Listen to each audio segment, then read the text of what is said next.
মানুষকে যত্ন নিলে মানুষ যে কত ভালো হয় আপনি কল্পনাও করতে পারবেন না। মানুষকে নার্চারিং করলে, মানুষকে পলিশ করলে, মানুষকে গ্রুমিং করলে, মানুষকে সঠিক তারবিয়া দিলে মানুষ অনন্য হয়ে ওঠে। প্রতিটি মানুষ অনন্য। মানুষকে আল্লাহ তাআলা দিয়েছেন অসীম ক্ষমতা। মানুষ যা কল্পনা করতে পারে মানুষ তা করে দেখাতে পারে।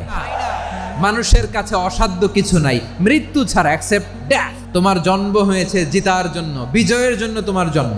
মানুষের শুরুটাই হয় বিজয় দিয়ে।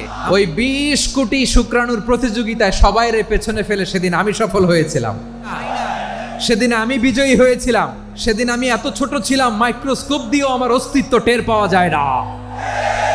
ওই কম্পিটিশনে যখন আমারে কেউ হারাতে পারে নাই, আল্লাহর জমিনেও আমারে কেউ হারাতে পারে না। হারার জন্য তোমার জন্মই হয় নাই, তুমি আসছোই জিতার জন্য।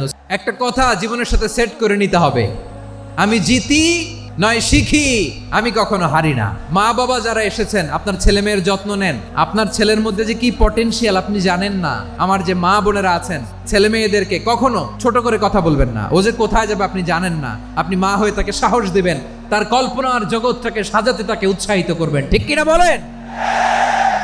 নৈতিকতা, মোরালিটি, ভ্যালিউজ দিয়ে নিজেকে সাজাও, ইসলাম দিয়ে নিজেকে সাজাও, কারণ আগামীর বাংলাদেশ ইসলামের বাংলাদেশ। তাহলে মানুষের চেয়ে সেরা কেউ হতে পারে?